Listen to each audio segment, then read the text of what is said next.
I wasn't invited to my sister's funeral. Now her husband wants me to raise their kid.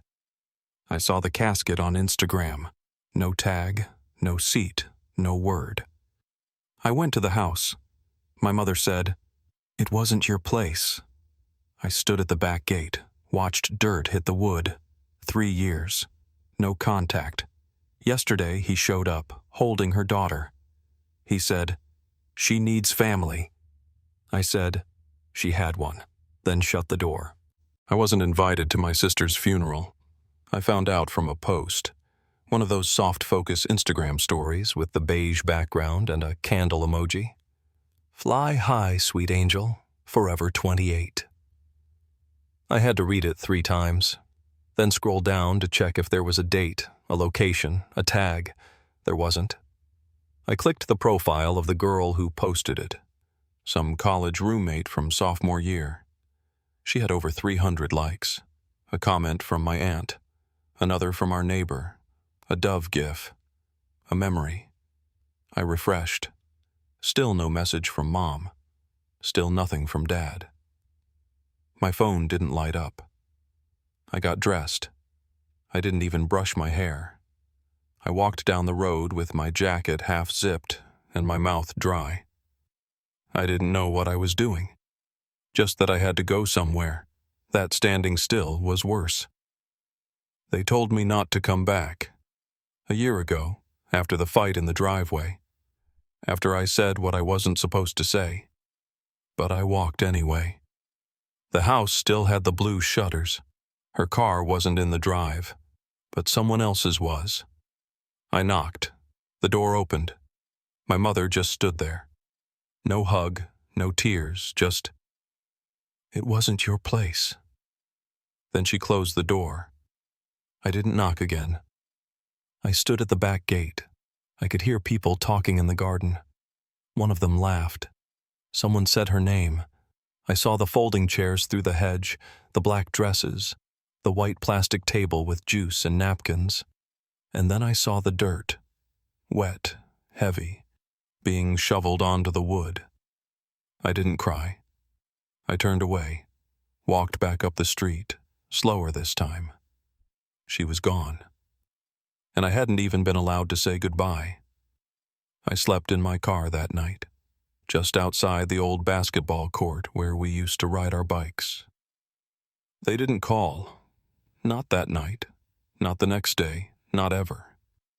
The silence lasted 3 years. In that time, I moved twice, worked 3 jobs, started eating dinner alone. No family Christmas, no Thanksgiving, no calls on my birthday. But then, on a Wednesday, there was a knock. I looked through the peephole. It was him. My sister's husband. Black jacket, wet hair, and in his arms, a child. Her child.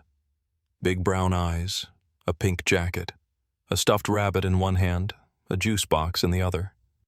He didn't say hello, just stood there like it was normal, like we'd spoken last week. "She needs someone," he said. "Someone who knew her mother." I didn't answer. "She's 5 now," he added, "and she remembers you." I blinked. That last part hit something I didn't know was still alive. He held out a small cardboard box. Inside, drawings, photos, a crumpled ribbon I recognized from my sister's hair in middle school. A note with my name, her handwriting, dated 2 years ago. It read, "If anything happens, give her to him." I didn't take the box. "Please," he said. "She doesn't talk much, but she smiles when she sees your picture." I didn't even know she had one. "I'm not well," he added. "I've been trying, but I can't." Behind him, the little girl sneezed. Her rabbit slipped from her hand and landed in a puddle. I didn't move. He bent down, picked it up, wiped it on his jacket. "She used to draw you," he said quietly. "With capes." I almost laughed. Almost. But I didn't. He looked at me again, tired, hollow. "I'm not asking forever, Just start with a weekend."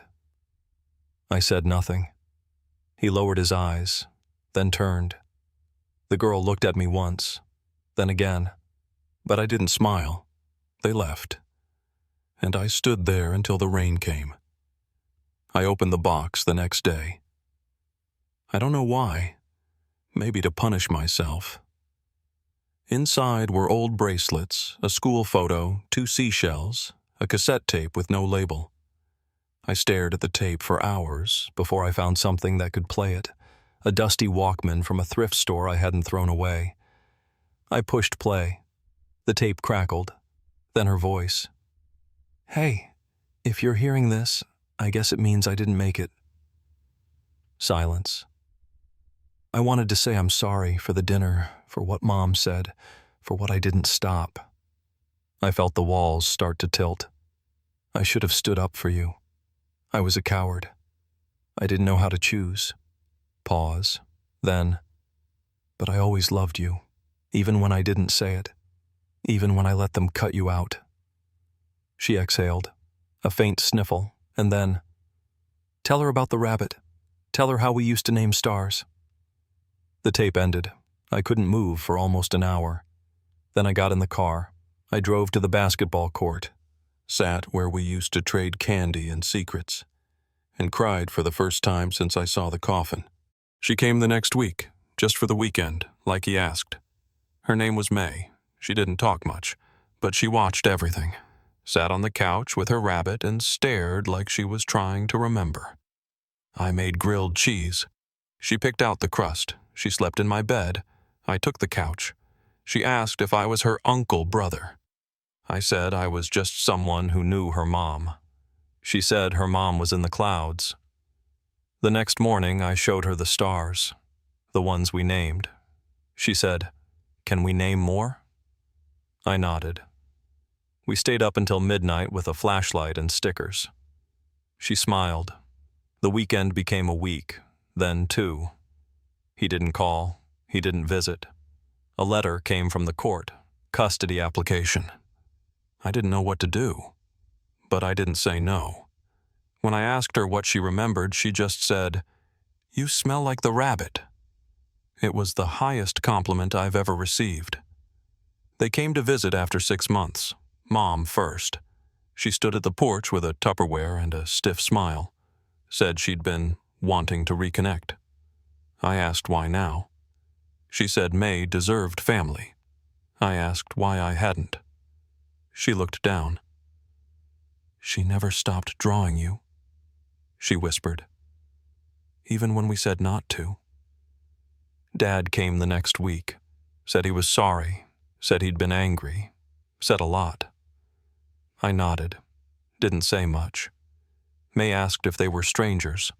I said they were people from a story. She said, "I like ours better." They sent letters, cards, a check once. I sent it back, but I let them come for her birthday. I didn't let them stay. When she turned 6, she drew a picture of me, with a cape, and her, on my shoulders. The caption, "My safe place." That night, when she was asleep, I took the old tape and burned it. Not because I wanted to forget, because I finally remembered everything that mattered, and it was enough.